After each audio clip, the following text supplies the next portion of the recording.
talk with you this afternoon about the future of school libraries. So what is the future? With such volumes of information as ebooks, internet public libraries, and the Google, school libraries are quickly becoming the intersection of ideas and information.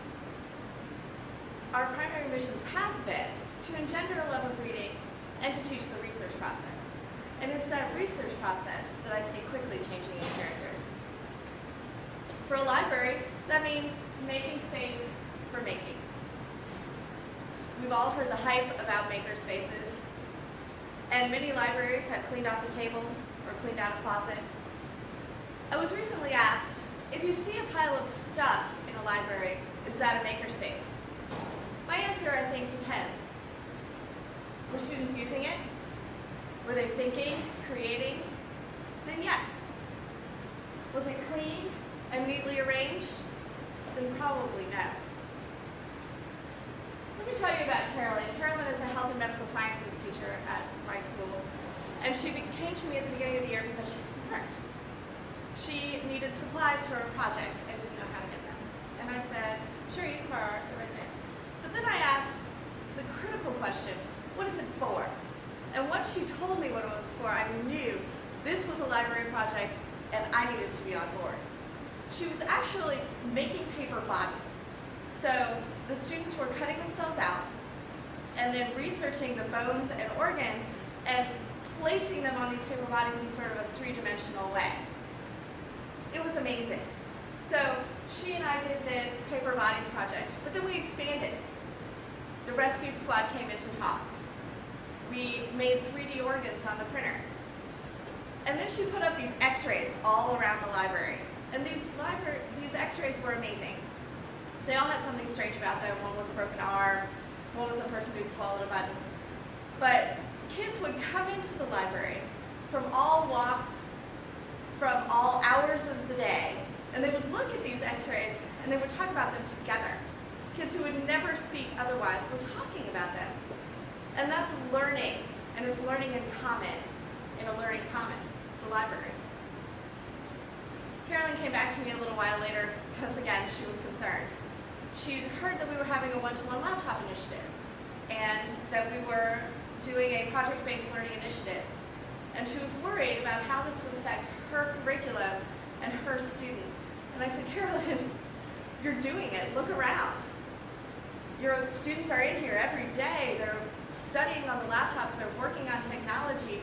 They're making things from what they learn. And that is a makerspace.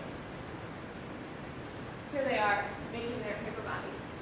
In America, 90% of Americans think that libraries are important to the community. But they don't go. They stay home and answer the phone when the pollsters call and ask them whether libraries are important. In New York and Philadelphia, they're closing their school libraries. In the LA Unified School District, 50% of elementary and middle schools don't have a library, don't have a library aid. The doors to those libraries are shut, and that's not what's best for kids. So when budgets are tight, how do we not be the vestigial tale of our school community? How do we do what's best for kids? We become the heart of that school community and the place where ideas and information intersect.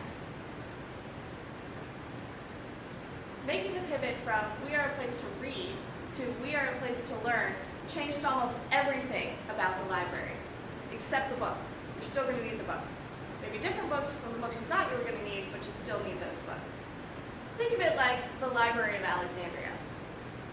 Our true value lies not in the ideas that we keep, but in the ideas that we spread.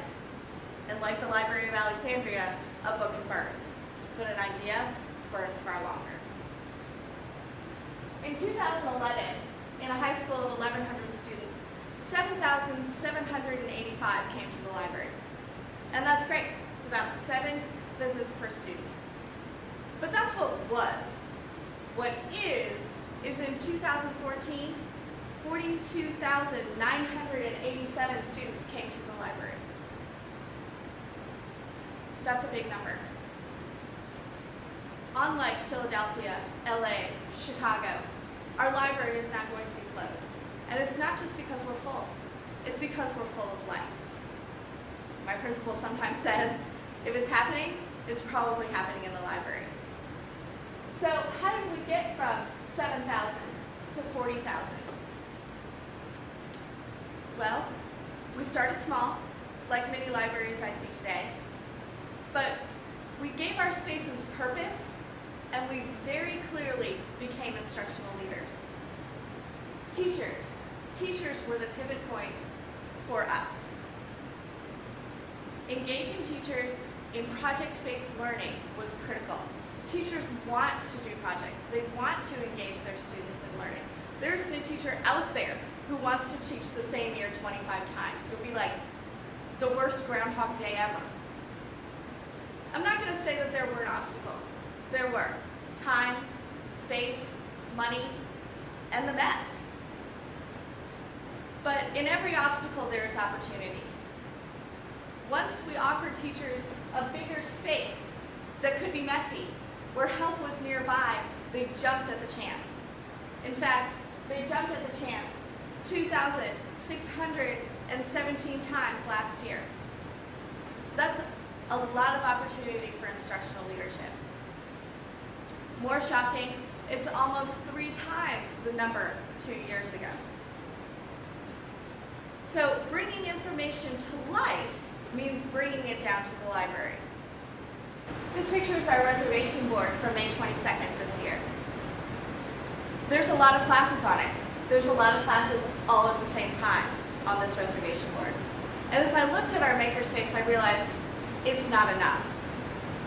A neat little space is not going to cut it for a crowd. And rainbow ordered rolls of tape, while beautiful and visually pleasing, doesn't make. A kid doesn't want to touch it. They don't want to mess it up. It's even intimidating. And ultimately, it makes their project worth less.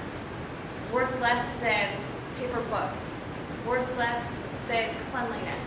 Worth less than some adult's nostalgic memory of a quiet library. So the mess is okay.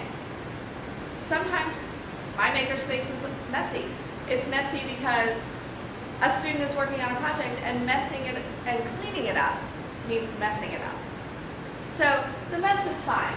You should think of it like gardening. It's bringing information to life. Another problem with our makerspace was that it was a space. We learned quickly that a space just really isn't going to work out when you have a crowd.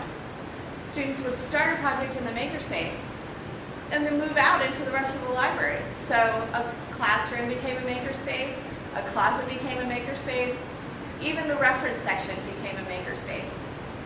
I sometimes feel like that word makerspace is a misnomer. It's not a space.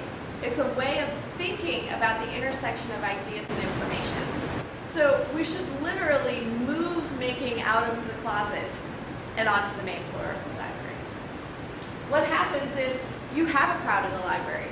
If more than one class wants to come down, would you say no? Don't come learn in my space. No, making isn't welcome here? I wouldn't either. Last, we thought we were limited. Our budget is truly shocking. It's $5,500. It's actually in the bottom 10% of high school library funding. But remember, in every obstacle there is opportunity. And our budget is a false limit. I'm not saying that funding isn't critical to school libraries. It absolutely is. But making and recycling go hand in hand. For example, our ROTC program was the victim of budget cuts. And when they left all these plastic bins that used to hold their shoes and insignia and buttons, etc. And those bins all came down to the library to take on new life as maker kits. So now they hold Legos, Lincoln Logs, proto-robots. Also, our home economics program turned into culinary arts. And I'm given to understand that the difference between culinary arts and home economics is sewing. So the sewing machines that were being discarded from our home economics program came down to the library to take on new life with Nick. This is Nick. Nick is going to VCU's fashion school on a full scholarship because the sewing machines that were discarded from another program came down to the library and allowed him to sew his portfolio so that he could interview at VCU's fashion school. Other things have trickled in as well. A piece of software here, an old computer there. People want to help. You just have to let them. Make a strong connection to the community. Teachers, parents, businesses, they want to help. Let them. I've been very proactive in engaging our community. Luckily, UVA is in our backyard, and we partnered with their engineering department to do paper circuitry with our students. Through them, MIT's Edgington Center came down to work with our student-run help desk. Lenovo is coming to train them. Michael's donates craft supplies, and Harvard's Project Zero is making us one of 4 base sites for the National Writing Project. So our $5,500 goes a long way. It goes a long way because it really only has to stretch far enough to shake hands with our community. So our budget is not the death knell of creativity. It is the catalyst to reach out to our community. So look to your library community. Make the connections that you can make. Get on Twitter. Go to community events. Host community events. Talk to the people about what's happening and let them help you. Ask and you shall receive. Schools are community entities, and school libraries should be the heart of that community. As almost any scientist will tell you, there's much to be read, researched, thought about, and experimented with. And makerspaces are no different. If the library is truly the intersection of ideas and information, don't let information come to your library only to die on the shelf. Let it come to the library to take on new life. Say yes to the teachers who want to use your library for all kinds of crazy projects. Say yes to the students who just want to know what happens if. Say yes to the mess, and say yes to the community who wants to help you. Don't be the place where information goes to die. Be the place where information takes on new life. Be the Library of Alexandria and set those ideas on fire.